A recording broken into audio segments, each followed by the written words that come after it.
না, বাংলাদেশ তো পারল না। নিউজিল্যান্ডের বিপক্ষে টি-20 সিরিজটা জিততে পারলাম না আমরা। হ্যাঁ, সিরিজটা বাংলাদেশ হারেওনি। প্রথম ম্যাচ চট্টগ্রামে বাংলাদেশ জিতেছিল, দ্বিতীয় ম্যাচ বৃষ্টিতে ভেসে গিয়েছে, কিন্তু তৃতীয় ম্যাচে বাংলাদেশ নিউজিল্যান্ডের কাছে এক অর্থে অসহায় আত্মসমর্পণই কি করেনি?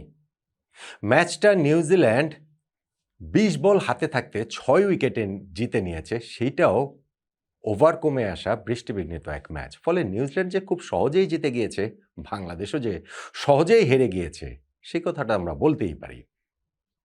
এক সমতায় সিরিজ শেষ হয়েছে। সিরিজের ৩টা ম্যাচ হলে বাংলাদেশের অবশ্যই সিরিজ জেতা উচিত ছিল। বাংলাদেশের ৩-০তেই জেতা উচিত ছিল।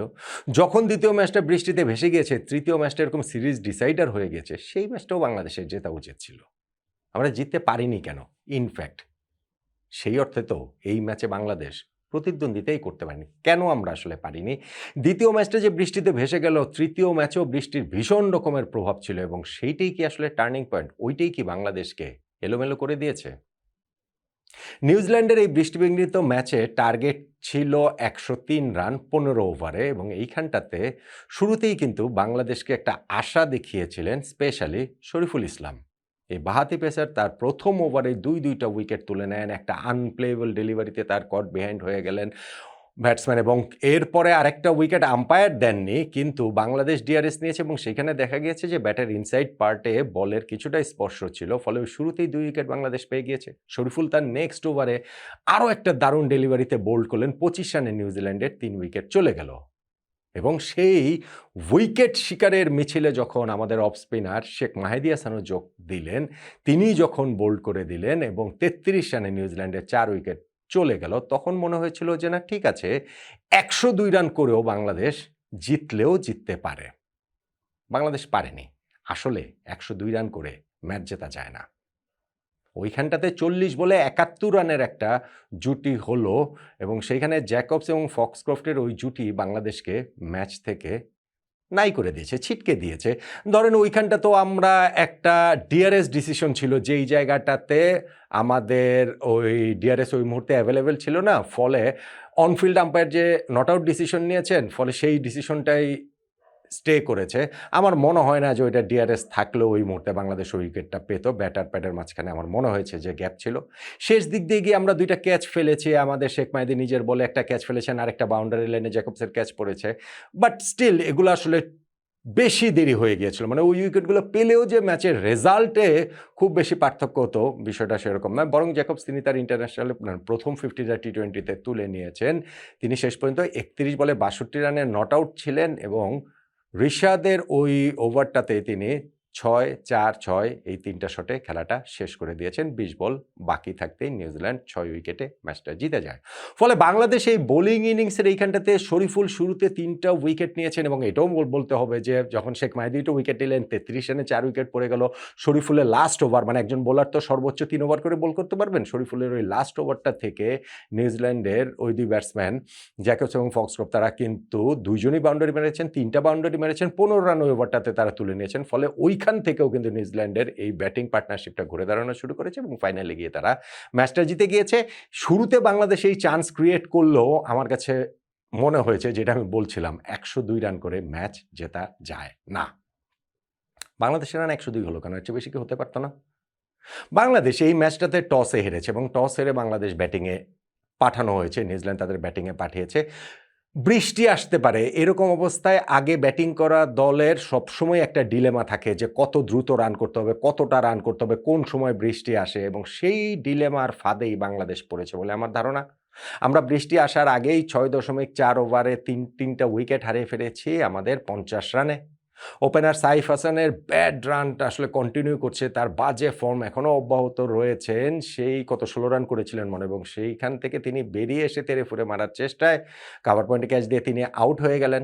আমাদের আরেক ওপেনার তানজিদ হাসান তামিম গত ম্যাচে তিনি ২৫ বলে ২০ রান করেছিলেন। এই ম্যাচেও কত ১০ বলে মনে হয় না ৮ বলে মনে হয় ৪ রান না কত রান এরকম আরকি সিঙ্গল ডিজিটের রান করেছেন এবং সেইখানটা থেকে ওই আলোচনাটা উঠছে যে টেস্ট দলে ১ম বারের মতো ডাক পেয়ে তানজিদ তামিম কি টেস্ট মেজাজেই খেলাটা শুরু করলেন কিনা। বাট আমি এখনো বলছি, আমি গত ম্যাচ শেষে বলছিলাম, এই ম্যাচেও আমি বলছি যে তানজিদ তামিমের ২ টা অফ ডে গিয়েছে সেরকমভাবেই আমরা আসলে দেখতে পারি এবং আমাদের ওইখান থেকে তামিম আউট হওয়ার পরে তিনি ওইটাতে হচ্ছে গিয়ে লেগ সাইড দিয়ে ছক্কা মারার চেষ্টা করেছিলেন কিন্তু ব্যাট প্যাডের মাঝখান দিয়ে গিয়ে সেটা তাকে বোল্ড করে দেয় এবং পারভেজ হোসেন ইমন যখন নামলেন প্রথম বলটাতেই তিনি আউট, গোল্ডেন ডাক। ওইটাকে তিনি আপারকাট করার চেষ্টা করলেন বা নাকি বল লিভ করার চেষ্টা করলেন, যেটাই করুন না কেন ব্যাটে সেটা টাচ লেগে শর্ট থার্ড ম্যান ফিল্ডারের কাছে সহজ ক্যাচ দিয়ে তিনি আউট হয়ে গিয়েছেন। লিটন দাস এবং তাওহিদ হৃদয়ের জুটিটা ছিল এবং বৃষ্টির পরে যখন খেলাটা বন্ধ গেল ৬.৪ ওভারে ৩ উইকেটে ৫০ বাংলাদেশ। বৃষ্টির পরে যখন খেলাটা আবার শুরু হলো যে ১৫ ওভার ২ সাইডই ব্যাটিং করবে এরকম এবং সেইখানটা থেকে আমরা ১৫ ওভারটা পর্যন্ত পুরো খেলতে পারিনি। ৬.৪ ওভারে ৩ উইকেটে ৫০ বাংলাদেশের ছিল। এরপরে ৭.৪ ওভারে আর ৫২ রান যোগ করে আমরা শেষ ৭টা উইকেট হারিয়েছি। ১৫ ওভারে পুরোটাও আমরা খেলতে পারিনি। ১৪.২ ওভারে ১০২ রানে বাংলাদেশ অল আউট হয়ে গিয়েছে। ইনফ্যাক্ট রানটা বাংলাদেশের আরও কম হতে পারত। কিভাবে জানেন?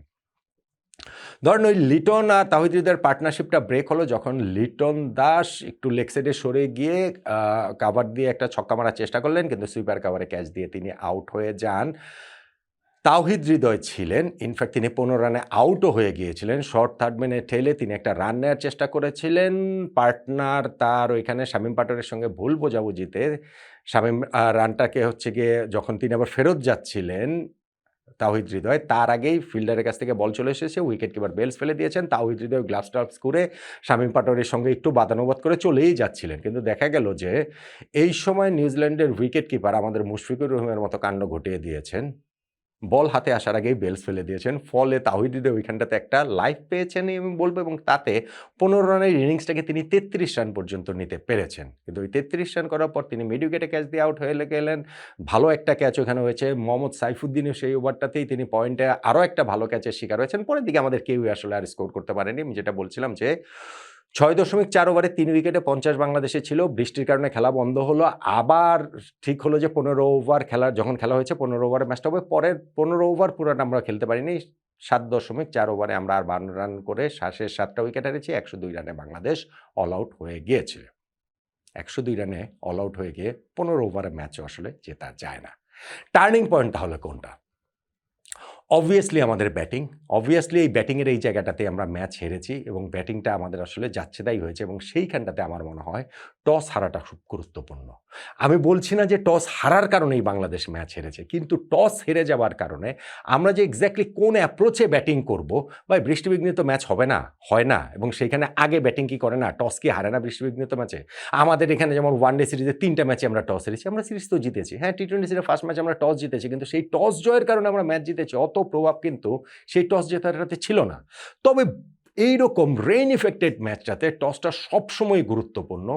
কিন্তু একই সঙ্গে এটাও গুরুত্বপূর্ণ যে টস হেরে গেলে কোন অ্যাপ্রোচে আসলে খেলাটা খেলতে হবে। বাংলাদেশ আজকে আমার কাছে মনে হয়েছে যে টস হেরে যাওয়ার পরে আমাদের ব্যাটিং অ্যাপ্রোচটা যে কি হবে, ওভার অ্যাটাকিং ক্রিকেটটা খেলতে গিয়ে আমরা একের পর এক উইকেট হারিয়ে এসেছি এবং শেষ পর্যন্ত ওই টসটাই আমার কাছে সবচেয়ে ভাইটাল বলে মনে হয়।